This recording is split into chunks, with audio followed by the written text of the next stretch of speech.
Hi everyone, and how is everyone today? If you're like me, it's been a little trying out there. I haven't gone out in 2 weeks. One reason was because the man who does my videos for YouTube, he didn't test because there were none, but he did have a fever. So I'm in self-quarantine because of him, and he's in self-quarantine as well. I understand Trump wants to get us back to work by April. Well, that's really super if he puts the proper processes in place.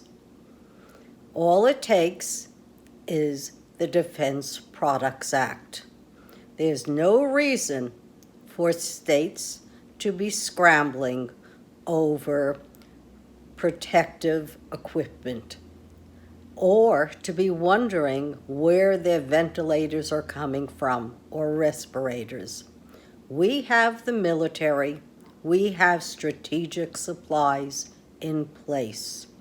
We might not have over the 100 millions that Obama left because some were used up during, the H1N1 virus in 2009. And then in Ebola, when we had the Ebola scare, we also helped out, sent people to the affected regions of Africa and contained and helped everyone who came here to America with Ebola. Obama, when he left office, left a playbook for what to do when you have a pandemic. This reminds me of what a responsible individual does. They plan for future events. Our president does neither because he's not planning for our future at all. Perhaps he wants to wait to invoke the Defense Products Act when we are all so desperate because we've run out of food, we don't have clean air or clean water, and worse than that, we still have no testing, no cure, and not enough ventilators or respirators. This is an administration that does not seem to care about 4,000 deaths that are extra and over and above what we would normally see in a year. That doesn't concern him. He just wants to get back to work. Well, I've got a couple of suggestions. Don't let states fight over important medical equipment so that they are so exhausted that now nurses are dying because they're contracting the disease. This disease is real. Social distancing counts. Masks and gloves count. But when you're really ill, some people need those respirators and ventilators for anywhere from 14 to 21 days. That's a long time. That's why we keep saying flatten the curve. We don't want to overwhelm our healthcare system. It's not in anyone's best interest to do that. And it's not in anyone's best interest to have to play God about who they're saving and who they're not. I guess looking at the coffins in Italy are not dire enough. But they're pretty dire as far as our population is concerned. Kids are being traumatized by their parents who are not able to cope with the lack of processes in place and procedures. Procedures like information keep us calm and let us know that we can cope with what's ever happening. Here in New York City, we're allowing construction to keep on going on luxury buildings. Well, I have a question for de Blasio, and this would apply to any state. If your transportation systems are not running, and they're certainly not running in capacity here, since so many people are either laid off or working remotely, why aren't we testing everyone who could work on our railroads and our transportation systems and clear them for work with gloves and masks or respirators, whatever they need? Certainly, they don't need to work on top of each other to start the maintenance that must take place on our trains anyway. And as far as our public housing is concerned, which everyone talks about as being a total and absolute disaster, well, why can't we empower the residents of the NYCHA units? And this also goes for any state with public housing that is in disrepair. Test people who might be able to work on maintaining the safety of their residents, replacing light bulbs, painting, doing whatever is necessary in their communities. This way, we would be paying and testing people who are out of work but skilled, and they too can go back to work. And not only that, they can teach the people in public housing how to maintain their own properties. But again, testing is the key. You need to be able to separate sick populations from well. If we don't do that, then it's up to the coronavirus to just tell us when the curves have leveled off. And it can't be just when it levels off in New York City or New York State. It's the entire country. So why play Hunger Games for real? Why play one state against another as they look for equipment? We have a major defense department. Trillions have gone to defense, and I know they've got great logistical specialists. One of my best friends was a logistical specialist during the first Gulf War. He worked 24/7 to make sure that all the goods and supplies and equipment got to Iraq, and got to Iraq where it was needed and on time. Maybe that's what we need now. Not which region is safe or what county is less at risk. I'll give you an example. The only way you can be less, at risk is if you did what one Colorado town did during the Spanish flu. There were only a couple of hundred people in the town. Everyone knew each other. They blocked all access in and out of their town. They knew that nobody had the Spanish flu in their town at all. And while the 1918 Spanish flu raged throughout the country, they were safe. They were the only people in the United States to escape the Spanish flu.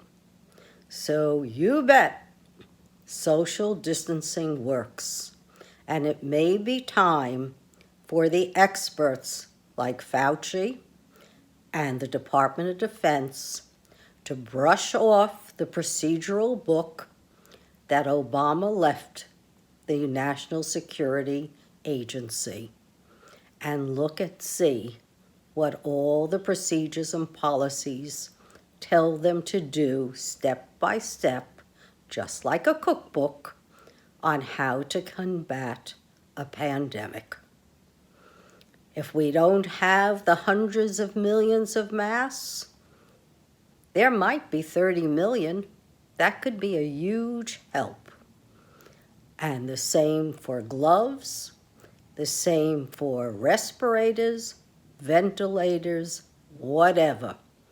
This disease does not just pass people by lightly. You can be any age. It is a mistake to assume that just because you're elderly, you're at risk.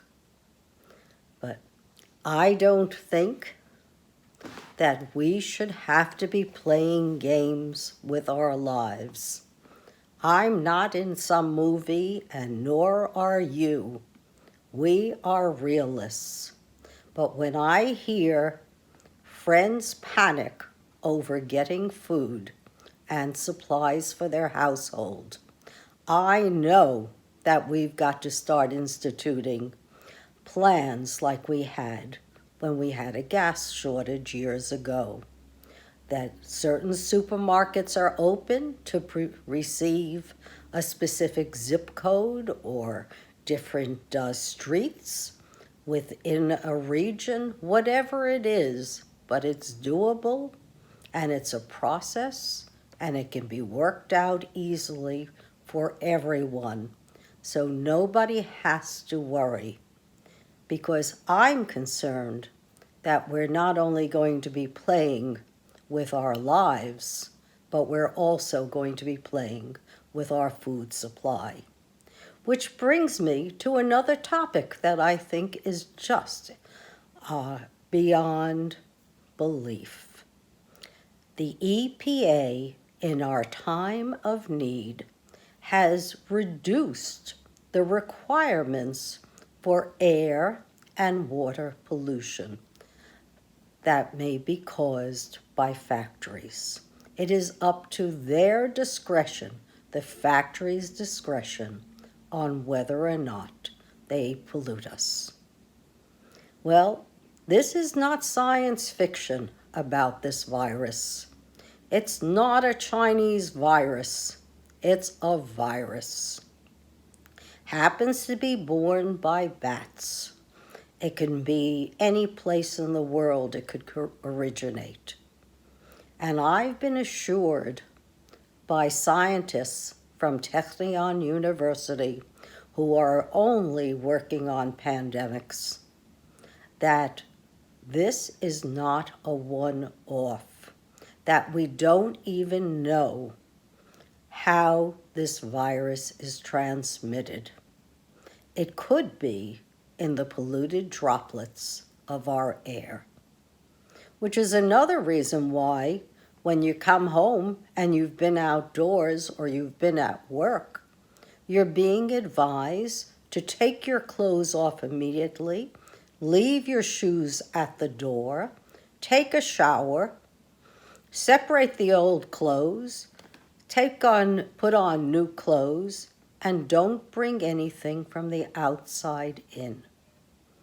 I have friends who have immunocompromised spouses.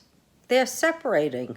One has to be at work a couple of hours a day, and the other is immunocompromised. They can't be together.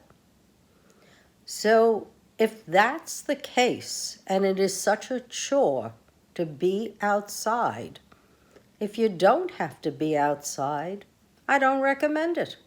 Just stay in. There's so much going on. All you have to do is look online. Your shul, your church, your mosque will have some programs online. I know mine is doing at least 3 a week. There are yoga classes online now. There's drinking classes online. Who knew that bars and restaurants would sell you a bottle of wine at half price? and then let you have a sip of the glass and talk to the sommelier after you've had the sip to see how you liked it. I think it's a wonderful thing. So, this is our new world. We don't need chaos to further complicate what we're doing.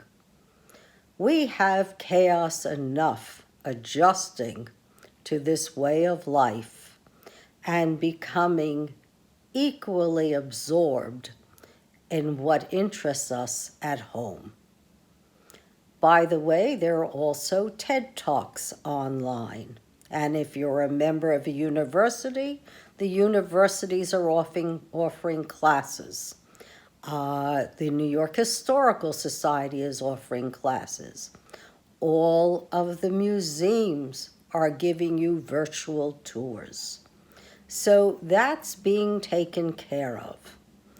The bill for stimulus, the 2.2 trillion, it's not so much. It's not as much as what the Gulf Wars cost us, and it's a little bit more than the stimulus that was given during the 2008 financial crash.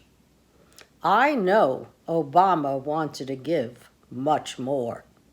I also know that the GOP at that time stopped him from doing so. And it is because of that stoppage that our wages have lagged for 10 years. For 10 years, corporations have been living very high.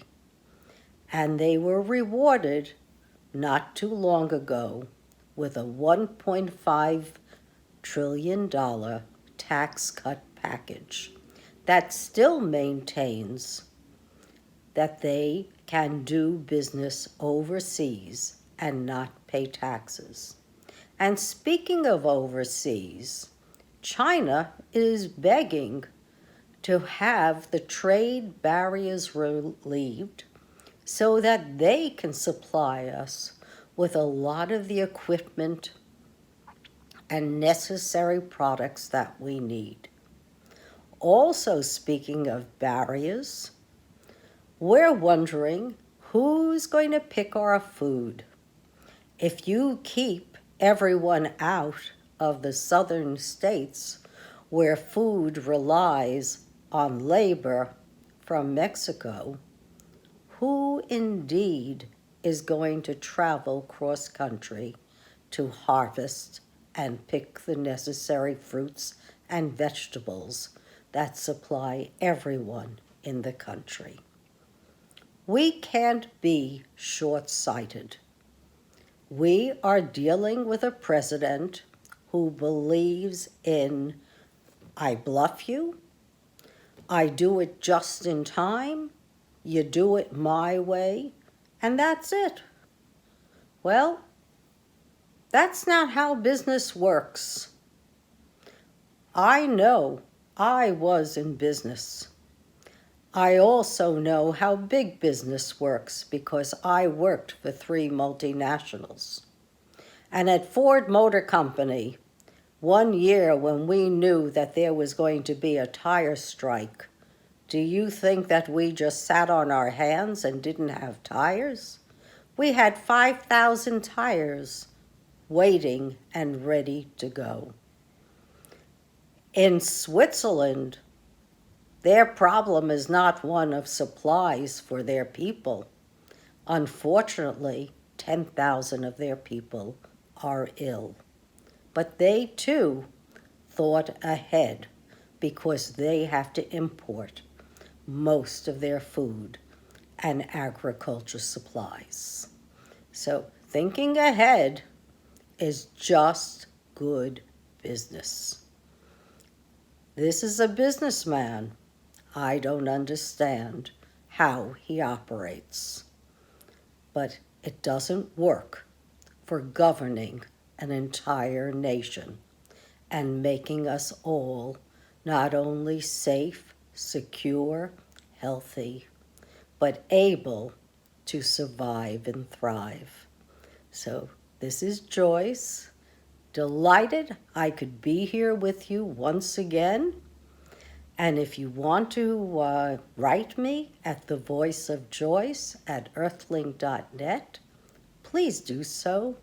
I am happy to answer any of your questions or work with anyone on solutions, because we will survive and thrive if we do what's good for all of us, and if we work on virus time and keep our distance from each other.